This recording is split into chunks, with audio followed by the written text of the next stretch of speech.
Welcome, everybody, to Screenfish Radio. I'm so glad you could join us this week as we are talking about Black Panther Wakanda Forever. And I am so excited this week to have back two wonderful members of our team, Chris Utley and Seun Olowo-Ake. Welcome to you both. I'm so glad you're here. Thank you for having us back. I need Kleenex for this podcast episode. I don't know if I'm going to make it, considering this movie we're talking about. I'm dead serious. No, I thought maybe you had a Yeah. cold. I didn't No, realize no, you were no, no, talking no, about emotion. no, no, no. It's gonna be hard to talk about this one without being shook, shaken, shook, whatever the word is. Okay. Cause, yeah, y'all Uh, seen it. The thing's at 300 million already, so y'all know. mhm. There's all audience knows. Yeah. Yeah. All right. Well, for those of you who don't know, actually, for those of you who do know as well, Wakanda Forever tells the story of Queen Ramonda, Shuri, and Baku Okoye, and the Dora Milaje as they fight to protect their nation from intervening world powers in the wake of King T'Challa's death. As the Wakandans strive to embrace their next chapter, their heroes must band together with Nakia and Everett Ross to forge a new path for their beloved kingdom. The film is written and directed by Ryan Coogler and stars uh, Tenoch Huerta, Letitia Wright, Dominic Thorne, and Angela Bassett. And as always, this podcast is rated S for spoilers. But let's hear from you both. What did you think of Black Panther? Also, got to give credit to Coogler's co-screenwriter Joe Robert Cole, who also Yes. wrote the original, well, the first Black Panther film as well. Oh, really? Oh, I didn't realize Yes. that. Yep. It was a Okay, collabo, as we say in hip hop speak. for sure. So, Well, let's have at it. What did you think of Wakanda Forever? ladies first.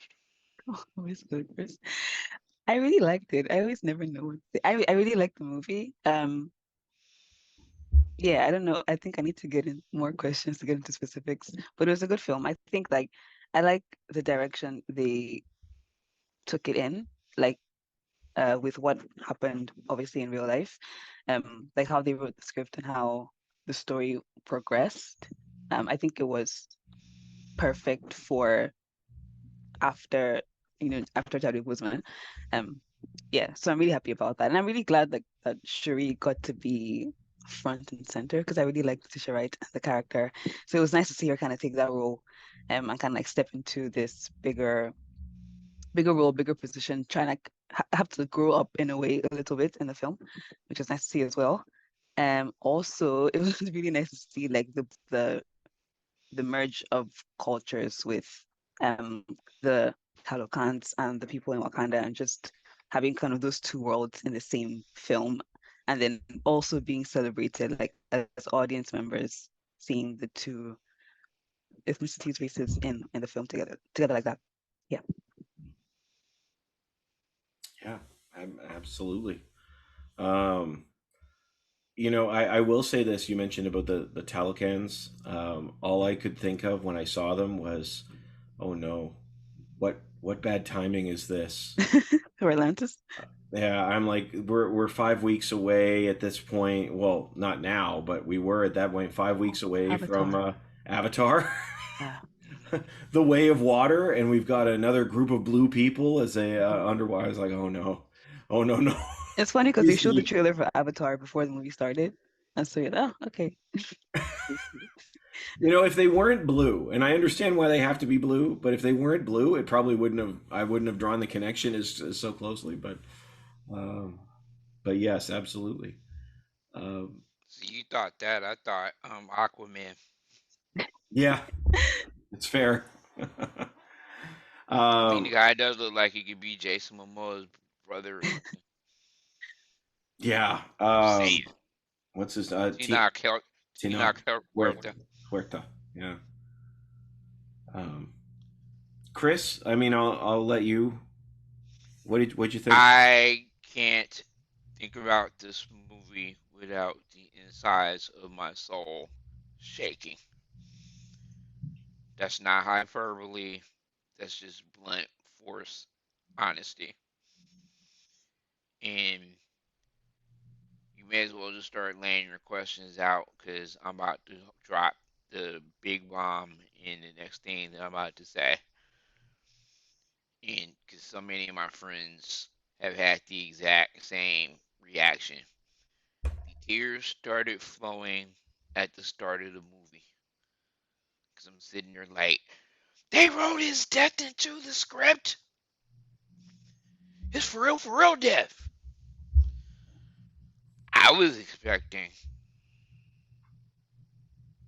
I was expecting some solemn thing or a title card saying that something happened and he died and we would just come in at the funeral. But for them to write Shuri desperately trying to find a way to recreate the heart shaped herb to save him, and then Queen Ramonda coming in to say your brother is now with the ancestors. I was gone. I was gone. And that whole funeral, in the procession, in the elegant way that his body complete in the pose is beamed to the ship, and then the silent Marvel logo, which was all Chad. I was wrecked. I was wrecked. And then the story goes on to wreck me more and more and more. But then on top of that, you get all this layered richness, all this layered texture. The fact that Coogler and his co-writer Cole took the time to immaculately flesh out Namor's people in his whole backstory, all the way down to Mayan authenticity, to where they're just a maniacal villain just to be a maniacal victim, Mm. to be maniacal terror. So rather, like all the layers and all the colors and all the subtext and all the different things, and then the big mid-film cathartic moment to where if I was in a black movie theater, the whole artist would have screamed, "No, they didn't just kill Angela Bassett!" But I'm sitting there like, they killed her off. I'm rambling because like I said, I'm still shaking. I've seen it twice. I'm about to see it for the third time while I'm on Thanksgiving break with my family, and I'm just like, man, Ryan Coogler just did so much in this story.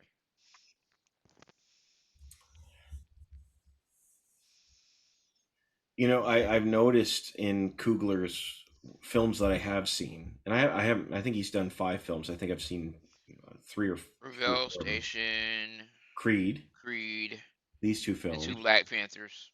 Is that it? What's number five? I Or don't maybe remember I'm what wrong. number Is five But there a is. second Creed? he didn't do it. He didn't Oh, direct Creed 2. He did Black Panther instead, which is ah, why Creed 2 isn't very good. But um, I have noted. Okay, so I haven't seen Fruitvale Station, but I've seen the other 3. I have noticed that Fruitvale Station is gonna gut you, man. I have great trust in Kugler's work. I've noticed he has an incredible ability to flesh out his, I'm going to say, antagonists as opposed to villains. Um, you know, where they're not one note bad guys, which is something Marvel desperately needs in their repertoire, as somebody who can do that, because so often we get villain of the week with these films, and it's sort of like, okay, but they did a wonderful job with Namor, um, um, and of course they did a wonderful job with Killmonger, um, making them people that you could almost agree with, but you don't because it's not their movie. But making them reasonable to a point. I mean, let's go into that though. If you want to unpack Namor, because I'd rather get him out of the way. Sure. Because not to diss, but I'm just saying, we all just assume that that meteor only hit Wakanda, and that's where all the vibranium was. Imagine that as a mind blower. That I can't even pronounce where he's from. What was it, Talokan? Okay. Yeah, Yeah, Talokan. It's yeah, TA. Yeah. yeah. That the other that the meteorite touched down on them too, and they're sitting on a host of vibranium as well. And again, the brilliance of the writing to have, the colonizers assume that, all right, Wakanda has this resource. They're not trying to hold it to the world. They're trying to hold it back from all of us. What can we do? We get our hands on it because we're greedy. Which was that great UN scene that opened up the rest of the story. That scene was lit. Yeah. The French mercenaries trying to steal it in the door. Mila Jade just coming in and just ripping them to pieces, intercut with Queen Ramonda's speech, pretty much saying that I know exactly what it is you're doing. You're trying to mine us for resources and this, that, and the other. You can't help but think about the African story. How much gold, how many diamonds have been pillaged by colonizers.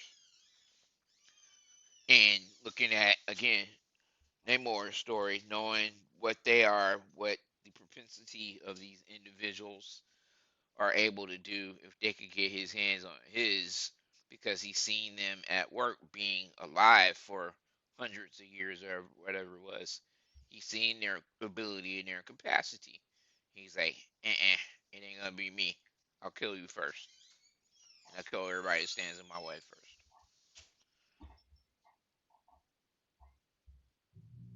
Yeah. I loved that opening scene because it really establishes a tone for the nation of Wakanda in the film. Um, whereas we know it's a nation riddled with grief, and I know we're gonna talk about grief. I know as we go on, Yeah. but rather than just being a nation that is sad, um, Ramonda is there. When Ramonda speaks, it's with such force. And honestly, I'm Bassett's wonderful. Like Bassett's a wonderful actress. She Mm. always has been. She better freaking win Best Supporting Actress. She was I'm incredible. sorry. I'm sorry. Nobody's gonna come in and be as good as her. Yeah, I will It's her say she's the time. MVP. It's her moment. I'm sorry, I didn't mean to interrupt you there, Chris. That's all I said. It's her time. It's her moment. They've got to give it to her. She was just too good. This whole movie is just too good that you can't. It's a little bit early because you usually say this for the end, but this is above MCU. The whole thing's way above MCU. In what way? You can't just treat this like in standard issue MCU episode, not with all this gravitas and everything else attached to it. You just can't. You just can't. It's in its own separate class and category. But go back to your point. I cut you off. No, no, no, not at all. In fact, I'm interested in what you're saying now too, because um, I just thought she was absolutely fierce in the film. Like every scene she was in, and I've seen her be phenomenal before, but she owned every scene she was in. It was remarkable. Hmm. But Hmm. I want to come back to what you just said there. Shay, I want to hear what you think too. Above MCU film, I would love to know what that means and in what way. And is You it? look at Shay, do the you MC. agree? You look at the MCU. You look at the entire thread. Works what they do. How they patchwork everything. That goes with that. Goes with that. It's the biggest cinematic in our televised jigsaw puzzle you've ever seen. Everything is connected. Even with the craziness that was Infinity War and Endgame, everything was connected. But this MCU elevated. Even though they threw us those bones by connecting everything, by including Everett Ross and Bombshell, his ex-wife just so happens to be, I never get her name right, Val, Valentina. Yeah, there's something. Devontae? Is that her name? say Julia again. Louis Dreyfus. Yeah, that Yeah, yeah. Valentina. I'm trying to get her character name right. I know it's Julie Louis Dreyfus, but Something. yeah, because they didn't miss that particular piece of detail. That's fine. But this whole thing, and there's no there's no really way to really go into just how hefty it is without talking about Chadwick's passing and what that first film and him in that character meant to the whole of cinematic culture, and then multiply that by infinity to Black American culture, and say, you know, I leave it to you to speak to his impact on African culture. For us to come into this to see what they were going to do, how they were going to do, and all with all of that weight that we as a culture brought into the theater with us. And 2 hours 41 minutes later, we're just sitting here. You know, like I said, we saw something on a higher level. It's like we watched. We didn't just watch another episode in the MCU canon. We saw a piece of cinema. We saw a vivid, a bold, a breathtaking masterwork of cinema. And I hate the fact that that's not being brought up in the conversation more in the film world simply because it's MCU. So, nah, this is something else. This is something, something else. Shay, what do you think about this? I mean, these are bold statements that are being said here, and I hear the heart behind it. But do you think this is something else, or was it just a really good episode of, 400 episode saga that we're in, or whatever it is now? I definitely think it was also. I also definitely think, it was something beyond Marvel, beyond the MCU, and I feel like I think even because of how impactful the first, like I think the first one was also something beyond the MCU, so this one just kind of like had to follow with that, and I think maybe like I remember when the first one came out in 2018. And like I'd been like a Marvel person forever, like since the movies were coming out, I was going to see all the films. But now like my parents are going to see it. And like my friends who never like read comic books or watched any comic book TV or movies are going to see it. And people like that were not interested in the comic book superhero thing were going to see Black Panther. And I think um like in terms of I guess cinema, it did something for Black actors, Black writers, Black stories, African stories in terms of that. But then also did something for us to the point where like it felt like it was like, oh, like for me anyway, like I've been watching Marvel since I was, I don't know, 10, 12, whatever. Um, and now I felt like this big corporation or this big screen was like, oh, like we also see you and we also think like your stories are valuable, even if it's fictionalized in the way we tell it. We also think your stories are valuable. And I think I don't know, it took me a while. I think it was even when Chadwick Boseman died that I really like started to like understand the big impact that can have on a person, especially like a child growing up.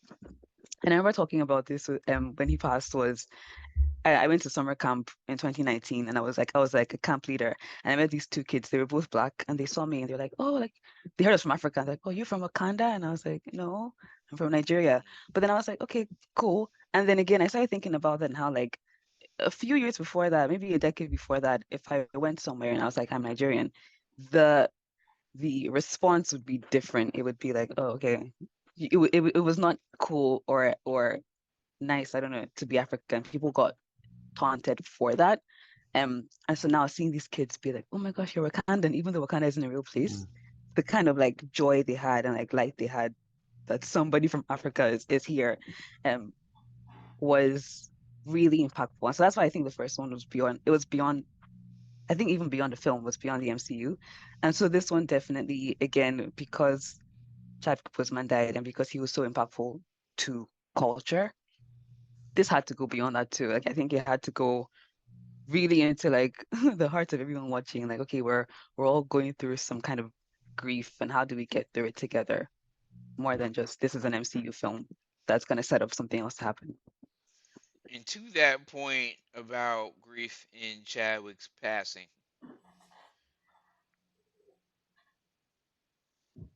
to see, I have to go back. The fourth time I saw Black Panther in theaters. The first three we didn't take my we didn't take my son, who my younger son, how old was he? May have been 4 years old at the time. Yeah, he was 4.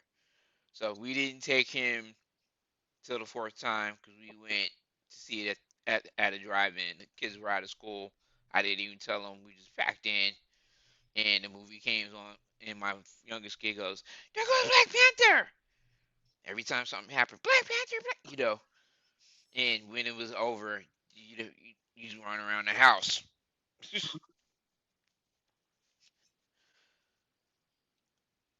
And mainstream audiences got Superman, Batman, Iron Man, Thor, you name it, all the way down the line. And with all due respect to even Anthony Mackie as the Falcon, who's now Captain America, and respect to Don Cheadle, who is, was he, War Iron, Machine. yeah, War Machine, who was always the sidekick sitting next to the guy. Me think of Aldous Hodge and Black Adam as Hawkman, the guy sitting next to the guy. We had never had someone who was the guy. So even in Chadwick's appearance in Captain America Civil War doing his thing, we're like, okay, this is the guy. He's getting a movie? I'm going to Mhm. see that. But in his movie, he became that guy. He became our guy for my sons to look at and to say, to see themselves represented, to see someone in their hue, in their imago Dei, represented as heroic and humble and fierce and noble and all the things that enraptured T'Challa. And then when he died, so I'm scrolling through Facebook and I see the announcement, and all of a sudden I pause the TV and I just start screaming, "Please be fake! Please be fake!" And my son's all, "What's going on?" My oldest son's going on. I showed him the thing, and we just looked at each other like, "Whoa!" We as a collective lost our hero. Same way, with all due respect to Henry Cavill, Brandon Routh, and all of that, Superman is Christopher Reeve. Point blank. Bunch of different Batmans. Some people are on Christian Bale, some people are on Michael Keaton. Chadwick Boseman is T'Challa. He belongs to us as a collective. And what that meant to us when he passed, and all the debates that we saw. Do you recast? Do you not recast? What direction are they going to take? What are they going to do? Well, in the comics, Shuri becomes Black Panther, so it's all going to be about her now. And all of that. His spirit, his soul, everything that he brought was resting upon every ounce of that, of this piece of cinema that we were watching. They absolutely could not get this wrong. Not only did they not get it wrong, the way that they executed it and went about it in such an unpredictable way. They didn't do anything cheesy that you expect an MCU movie to do. What they crafted to honor Chadwick as T'Challa was just stunning. So when we go into the beginning of this film and it's his funeral sequence, and I don't even know if you know Steve. If you do, Steve, the call to arms was that we needed to wear our African white garb to the theater, and I wore mine. Yeah, okay, I knew you did that, but that was a thing. Like, That was Yeah. a that thing. that was Yes, it Shay's was. saying yes too. That was um like We showed up to honor hmm, our king who had gone to be with the ancestors. hmm. And I think the white came from the first trailer because we knew what it was when they were walking down and they had the Black Panther helmet and everybody's dancing in the white.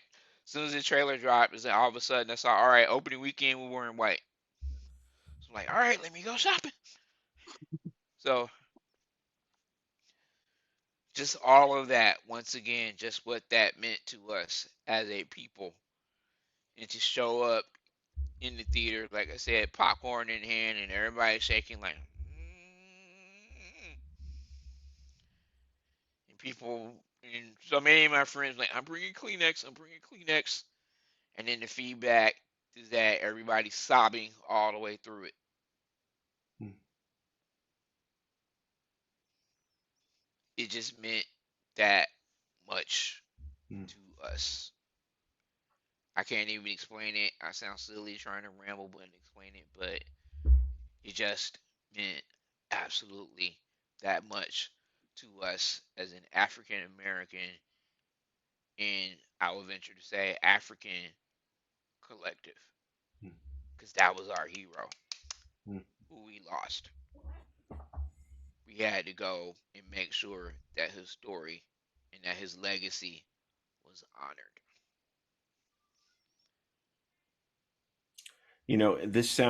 This sounds like I'm being flippant, and I'm not. But I'm gonna. So we were just in the U.S. We do not get these commercials up here. Is a commercial for Happy Meals. This is why I say it sounds like I'm being flippant. My kids and I were sitting there, we're watching TV in the U.S. last week, and the Happy Meals for Wakanda Forever, and the commercial comes on. I'm like, okay, sure, that makes sense. That's what McDonald's does. But I'd never seen them do a commercial like this, and it was literally the things that you're both saying. It was these kids saying, people say Wakanda is not a real place, but it is real when I can see people like me on screen, and these young black kids who are responding.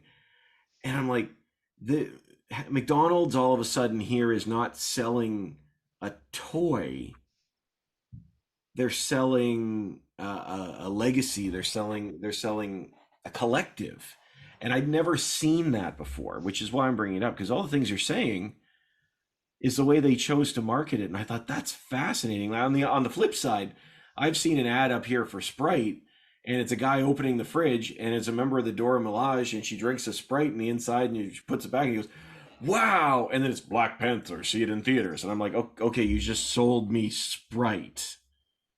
But the Happy Meal was not doing that. It was fascinating to me. And I knew I had, because we've had these conversations. I've had it, I've had it with both of you. The Chadwick Boseman's death has hit different, but again, now I feel like I'm hearing you. I'm starting to understand. I think a little bit, a lot more about why. Um, and I I mean, again, yeah, it's 99 superheroes, yeah, Not even being racist. So don't go there emailing us as greenfish. Don't even come with us like that. It was But we're going to be 100. 99 superheroes in the image of Steve. All of them get movies. The good ones get sequels. no, it's true. This is our one. You know what's funny to me too about that is that like I said it before, like I've been watching Marvel for a long time. There's people older than me who've been into Marvel and DC forever, like the comics even before the films. And something I think about sometimes is like I grew up in Nigeria, but I grew up kind of reading comic books, but like watching all the movies.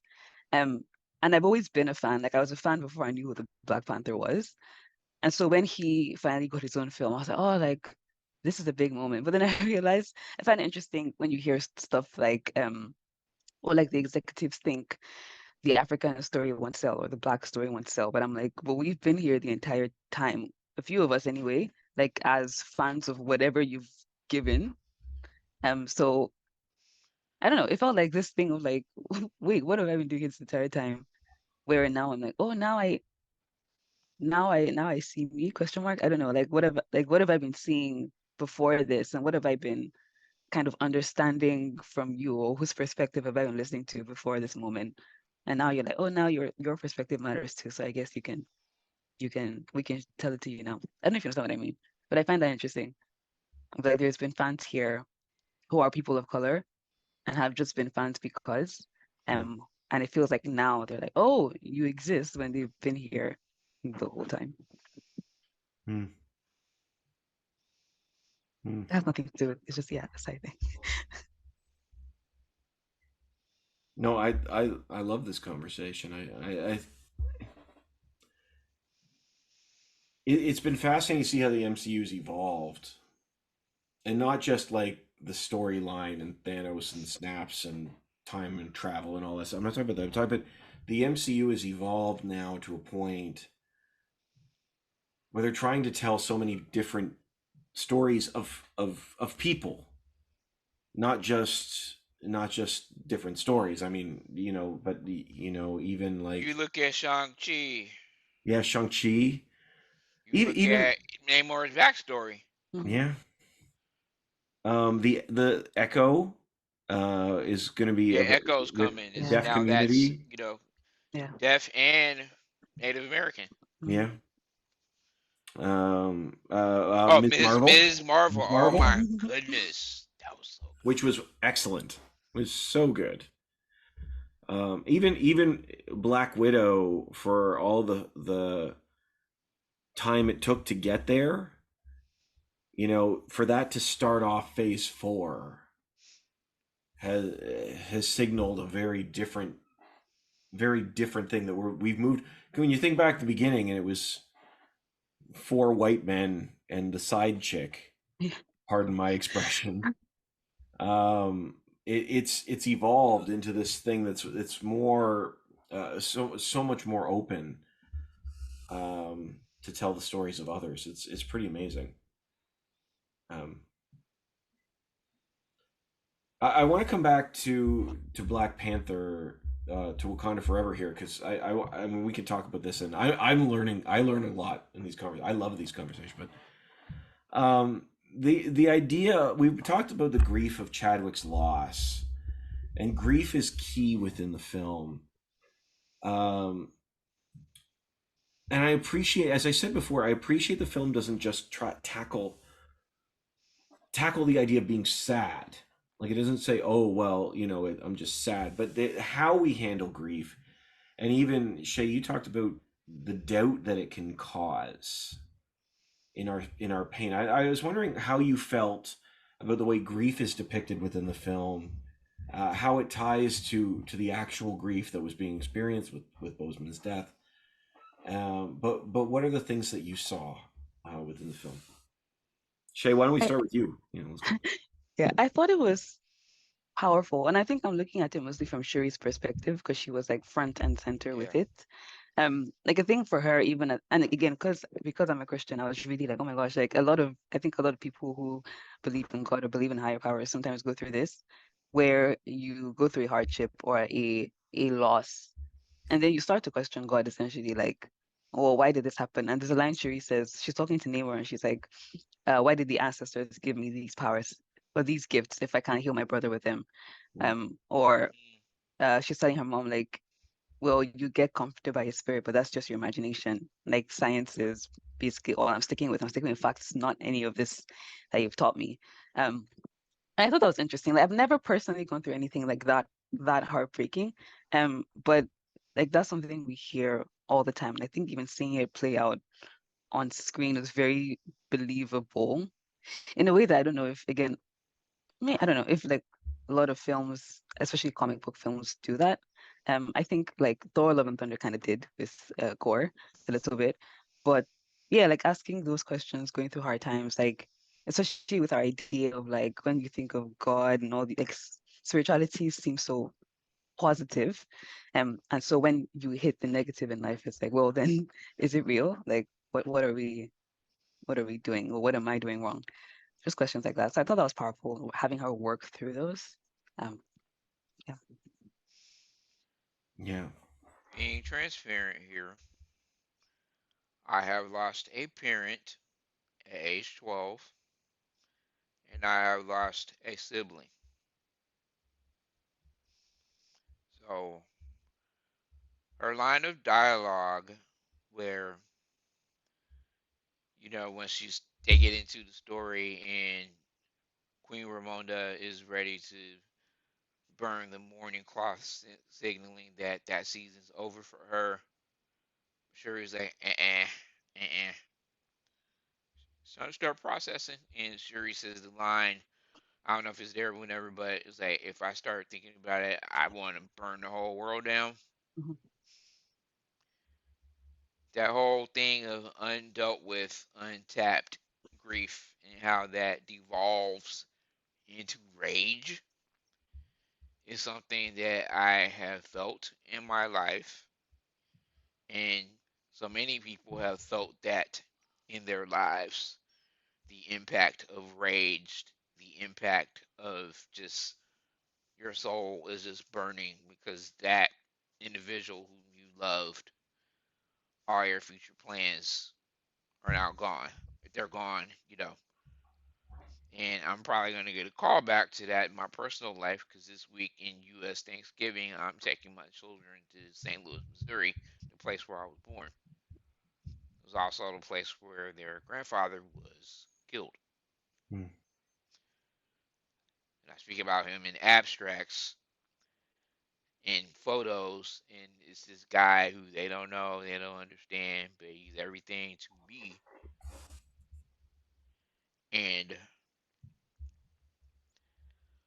what that will do to your soul if you do not press in power and work through that, you'll feel like Shuri, like you want to burn the world down. Which is why it made absolute perfect sense that when she made the herb and she went to the ancestral plane, she saw Killmonger. Yeah. Made all the sense in the world. Yeah. That was fantastic. That was fantastic. That was the best cameo ever. Mhm. It was so good. And you're absolutely right, Chris. It made sense. It wasn't just an they didn't just make an excuse to Yeah, bring they him they back. didn't give us CGI Chadwick with some canned dialogue and my sister, you must do what is honorable. And, mm-mm. They gave her the right individuals. Like, I know exactly what you feel. Go on, do that. Mhm. You can be noble like your brother, or you gonna handle your business. Yeah. And even in the next scene, when she lies and said nothing happened, the ferocity in which she punches the stand-up model, and the ferocity that she makes her appearance in the Black Panther suit and arm wrestles M'Baku.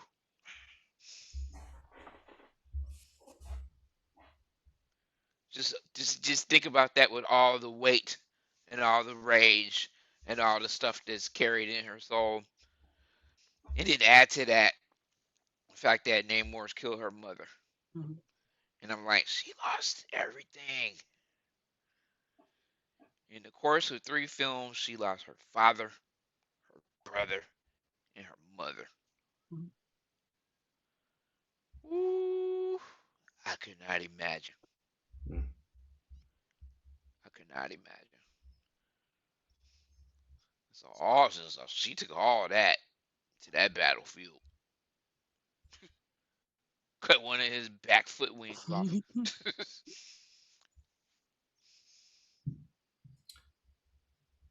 I think we all have a general assumption, and maybe this is a gross exaggeration, probably. I can't speak for everybody, but I feel like actually, let me rephrase. I feel like we all want to have a general thought that everything's going to be fine all the time. I'm not saying that we all, that lots of people are struggling to the point that they just don't Real think. talk, man, I am way past that. I spent my 30s and my 40s going through. Can it just all be alright? Right. Something about crossing over with this 5 in front of your age. You should reduce, like, alright, Lord, what we doing? Yeah. But Let's go. but we make plans. We make plans, right? And we assume everything's going to be okay. And I mentioned my family was in the U.S. We had vacation plans. Right. Well, 3 days before we were supposed to go away, my dad goes into hospital with COVID. Mm, He's doing fine. So what? I mean, he's doing fine now. it's But good. we put it off 3 days because it's COVID. So it's it's like there's a timeline on it. So we're like, okay, well, we put it another 3 days, then it'll be like day 7. We'll have a better idea of how he's doing. We can always push it off again. We literally made our decision to go. He told us to go. Everybody, he was doing much better. We literally decided to go 3 hours before, like 3 hours before we were supposed to leave for the flight. Like it was that close, so we were not going to go. But again, had these plans, didn't go. A better example, though, I say that because it just happened to us. A better example, um, 10 years ago. Oh my word, 10 years ago. It's been that long. Okay, 10 years ago, we were pregnant and we lost the baby.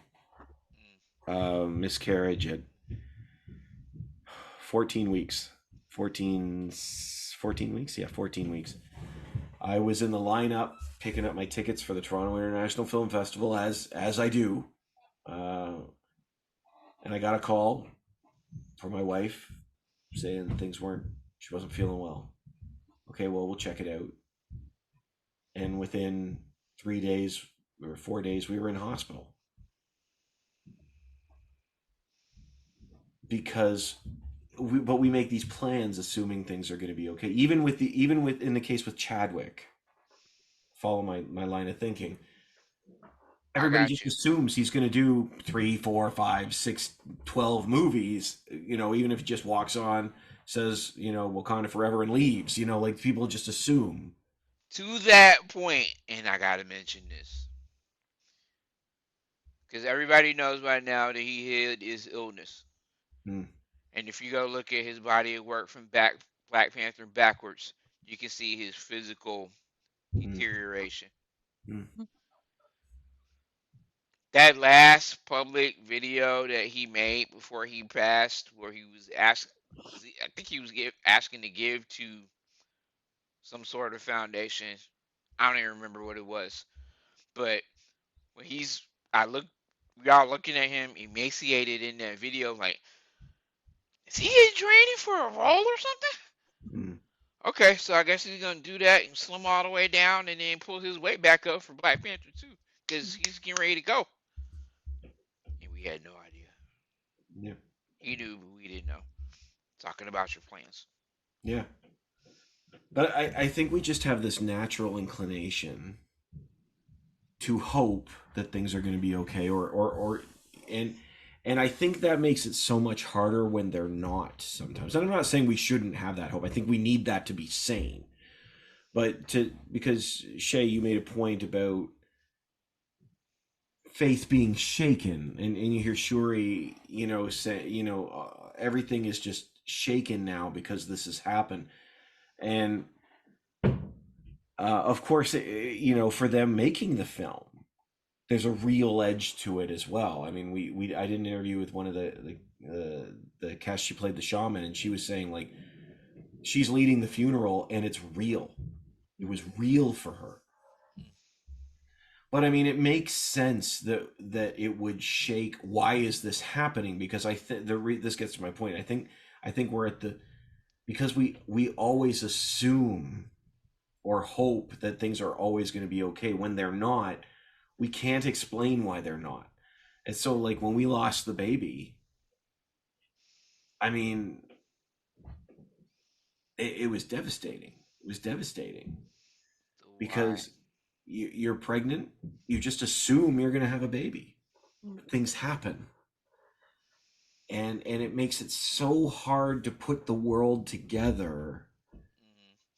Look at my case. You're 12 years old. You just Yeah, woke up on a Saturday, and you just assume one day I'm gonna get married and I'm gonna have kids, and this old dude will be bouncing him on his arm. yeah, yeah. I mean, Chris. I mean, that's such a tragic story. Again, it goes with your point about like and into that whole overarching theme, what grief Mm, does to a person, and not that grief in and of itself is bad. I believe it's a necessary process.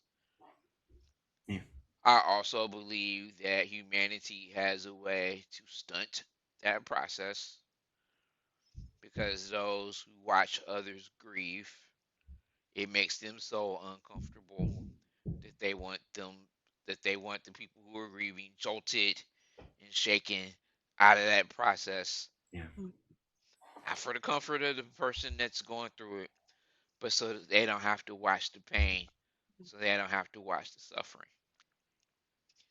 So when you in Canada see certain reactions to black police violence, black suffered police violence, and things happening with our community with, so many of our innocent, unarmed men being killed for the pettiest of crimes. And we march the streets and we protest and we do what we do.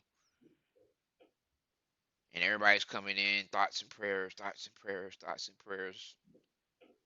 What our LGBTQIA community is going through with Colorado. And everybody with thoughts and prayers and thoughts and prayers and thoughts and prayers. How many of those folks are going to try to propel those people inside that club out of their grieving process? mm, Because they can't stand to watch it. They can't handle it. But it's necessary to take that journey. And now that I think about it in that way, that's why that movie was 2 hours 41 minutes long. mm, It started with Shuri, it ended with Shuri, and in between that whole thread and that whole stretch was just the long, arduous journey that she had to take from one side to the other. Couldn't save my brother. I'm enraged. We haven't talked about Riri Williams yet, but now here's this young lady who is on the scene and has these powers, and now they're after her. They want to kill her. I'm going to willfully give myself up to be a prisoner to ensure that she is saved and protected and be whisked away to Talokan.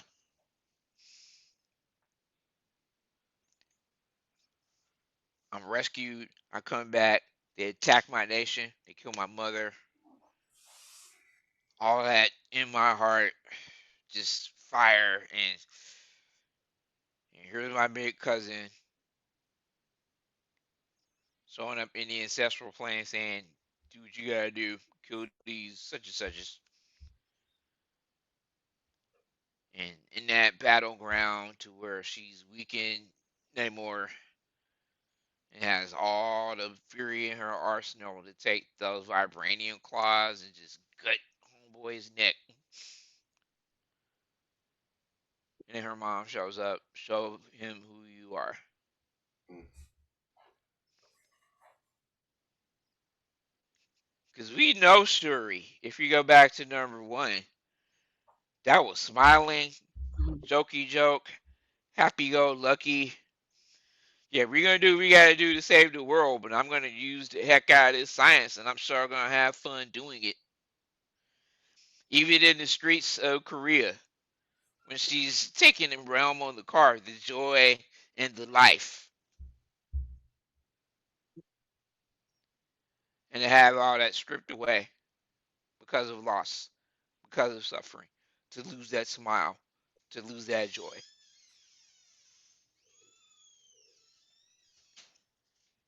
And then you flip around and we find ourselves having a reason to experience, for her to experience and witness that joy coming back, because big revelation that her mom was about to tell her before Namor interrupted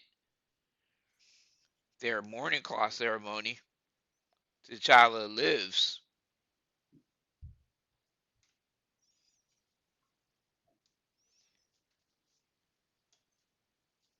Mm.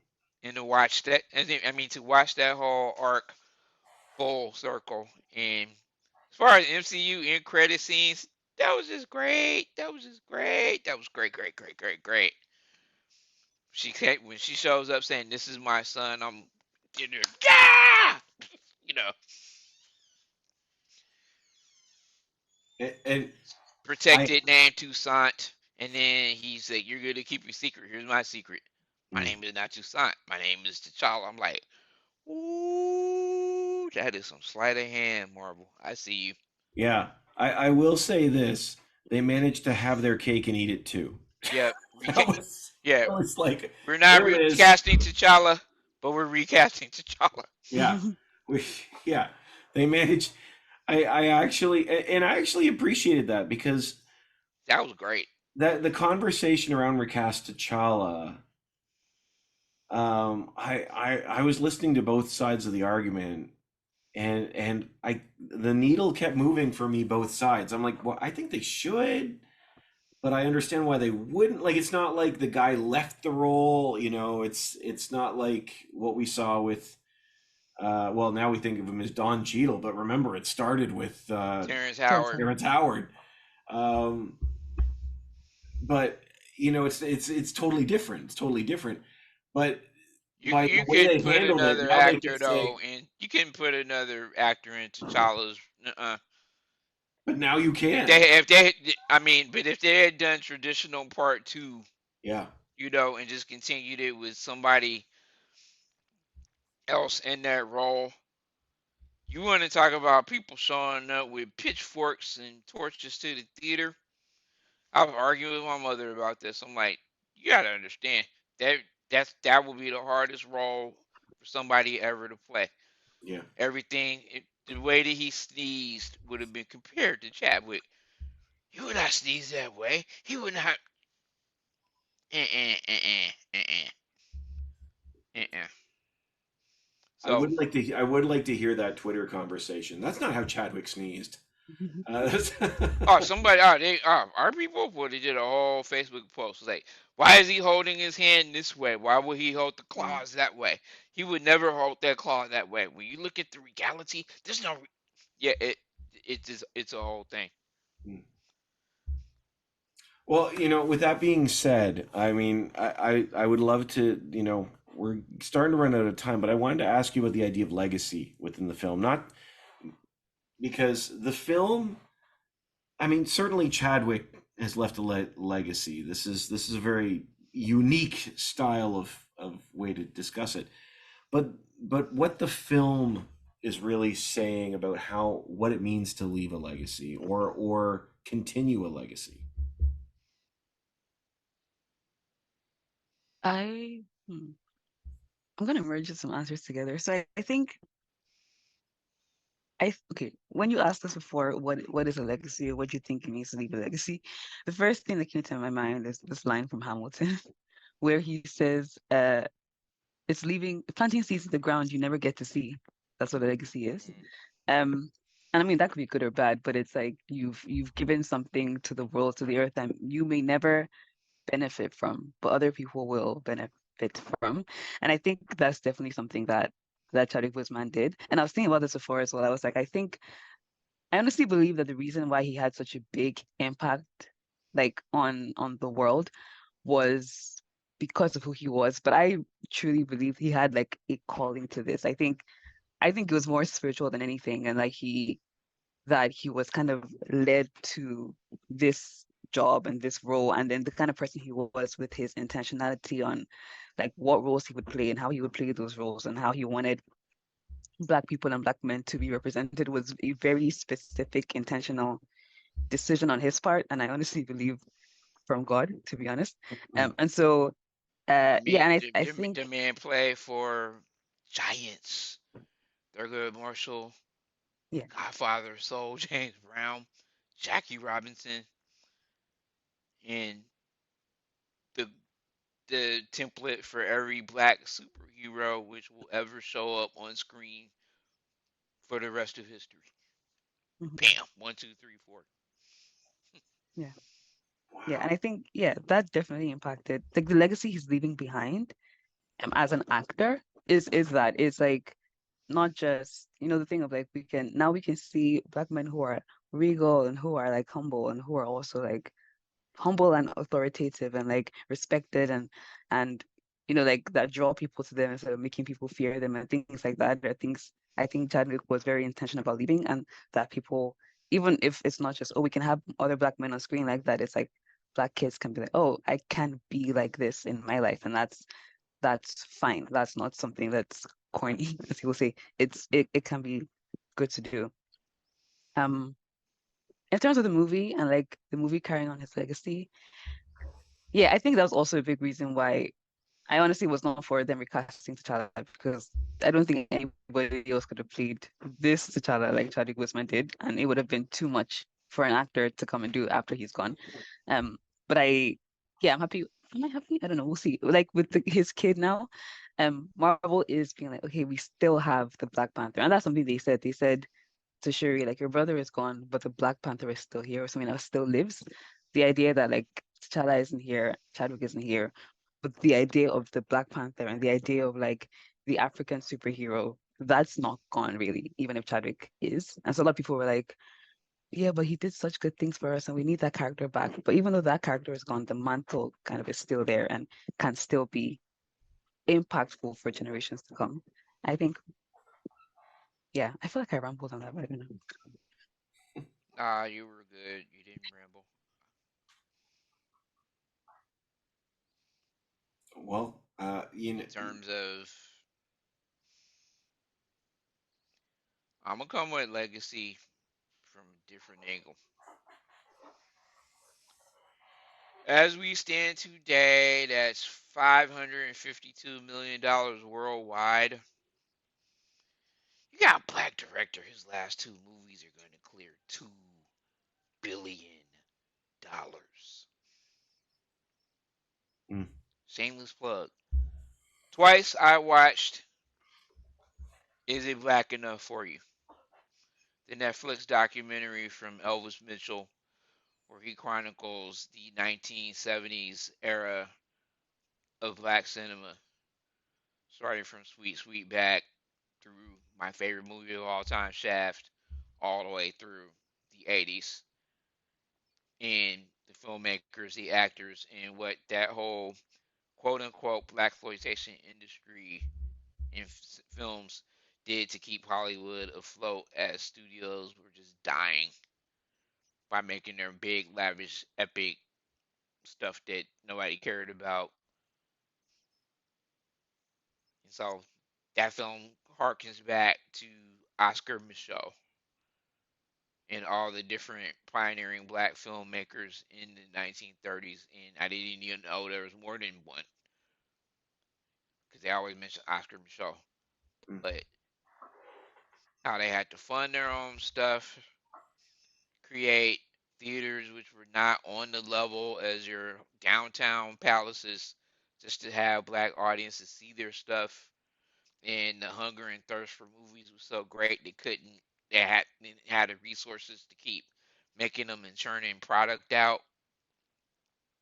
We go from that through all the history, through Portier, through Gordon Parks, through the black exploitation era, through Spike Lee, through John Singleton, and here we are.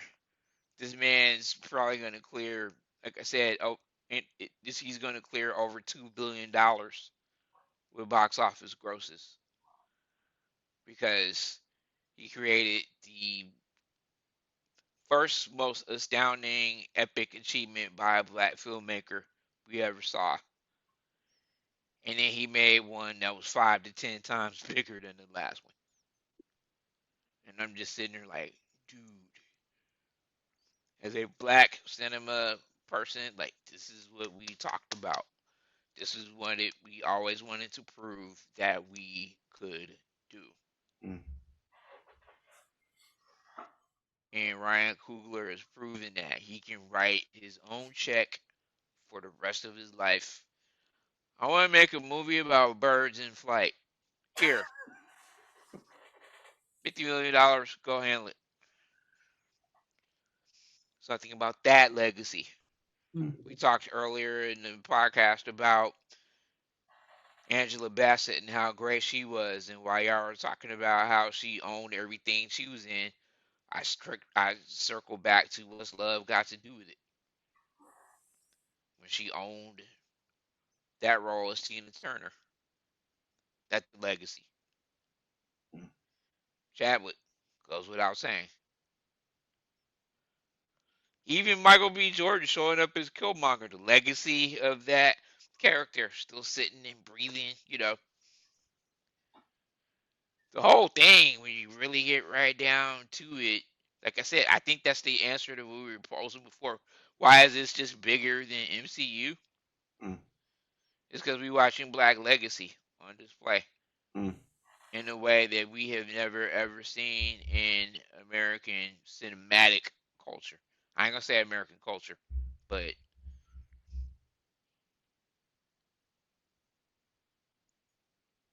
there's never been anything bigger than this.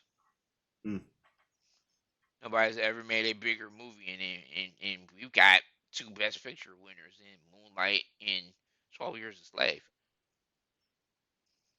But it's in terms of depth, richness, and scope.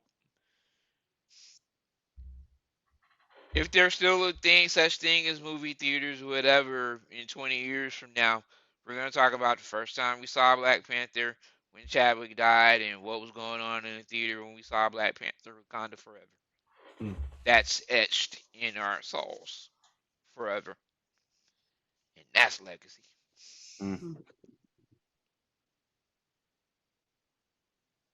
Etched in the soul. I like that. That connects with what you've both been saying. Um, yeah, yeah, and I think that ties in very well, nicely to what the film is saying as well. Um, I appreciated in a lot of ways the fact that Shuri doesn't try to be him. She doesn't try to be Killmonger. She tries to be Shuri. Mhm. But this idea of of being Black Panther, what it means to be the Black Panther, is something that is honored as part of her soul, and part of that part there is soul to it. Like, maybe I'm using the term improperly here, but yeah, I appreciate the way that you're both discussing this, because, like, Chris, when you're talking about legacy, you're talking about the whole film itself is leaving a legacy. Forget the characters. Just the very fact that this film exists is leaving a legacy, and that's bigger than. It's the culmination of what every one of these artists that I mentioned fought for. Mm. Mhm. Mm. Mhm. Mm. Yeah. Which is why, since we're wrapping up, Avatar can be as good as it's probably going to be. Everyone's still in love with everything, everywhere, all at once, as they should be. But I'm really, really, really, really hoping Wakanda Forever wins Best Picture. Mm. If Gladiator could, if all of those sweeping, storming epics of the 60s could, this is on that level to me. Mm. This is on that level to me. Mm. It's like the first one, the first Black Panther was so good, it got the nomination. But if Disney opens their eyes and really funnels this the way they should, and Avatar just turns out to be okay or entertaining, even though it's costing like half a gazillion dollars to make, Black Panther is the one they really need to push. Mm. Like Angela should win, Ryan Coogler should win, the whole darn thing should just win.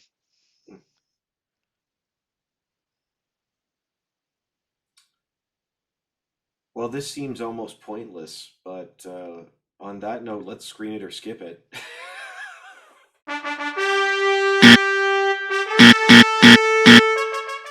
Black Panther, Wakanda Forever, screen it or skip it. Maybe, Screen it. You yeah. can keep Screen on screen. it for all the reasons we've mentioned and then some. And I at really want. 294 million and counting, they've already screened it. So I want to watch it again because it takes me a while to really like absorb stuff I see like in movies.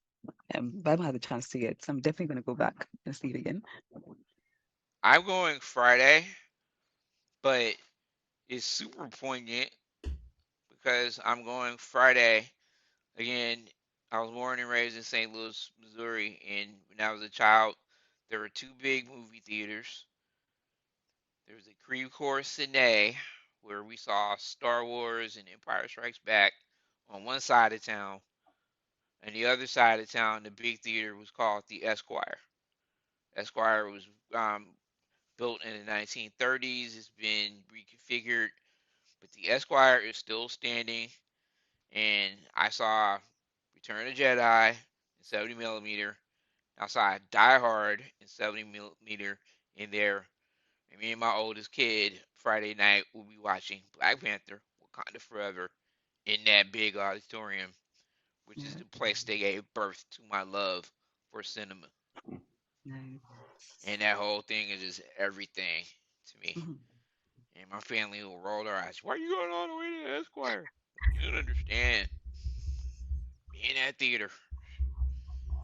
And so to watch it there is full circle for Mhm. me as a lifelong film analyst, cinema nerd, geek, what have you. Very cool. Yeah. I mean, you can skip it. It's kind of lame. It no, it's a screen it. Obviously, this is a screen it. It's an incredible film. Um, and I mean, And we didn't even mention Rihanna's song. Ah. oh, The entire soundtrack is amazing, actually.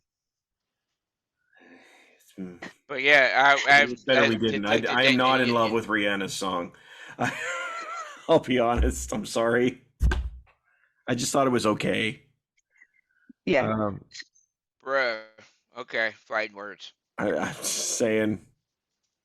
listen to the I rest of the soundtrack. Literally, I spent the whole day before even trying buying the track on Apple Music. I just kept hearing, even in the recesses of my soul, I keep hearing, you know, lift me up, hold me down, keep me safe, and whatever the lyrics are. I just hear that refrain in my spirit. mm, Because they wrote that and she wrote that as a tribute to Chadwick Boseman's legacy. It's the whole intentionality behind the song. Hims actually wrote that, the Nigerian singer.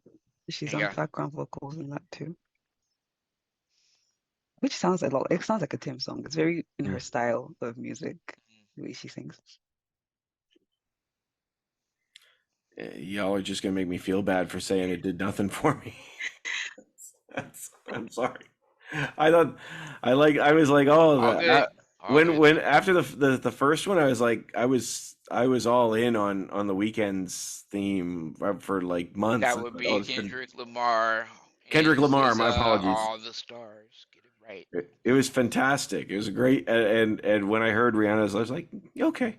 But give the rest of the soundtrack a chance, though. I really like. I feel like of all the songs, that one is not my favorite either. But there are songs on the soundtrack that I really, really do love. Sure.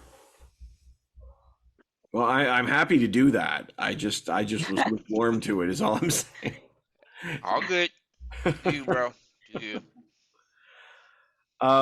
Thank you both so much for being here. I really do appreciate it. I appreciate the conversation, and I just really appreciate you both and the time we can chat. Thank you. Yeah. And for you at home, a reminder, you can find us wherever podcasts are available. You can find us on YouTube, like and subscribe.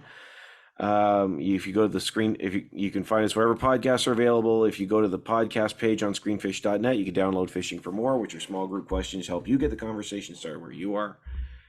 I think we're back next week. I am not entirely sure whether we are or not. There might be a blip in the schedule, but I think we are back next week. But again, thank you to you both. And for you at home, we started the conversation. This was Screenfish.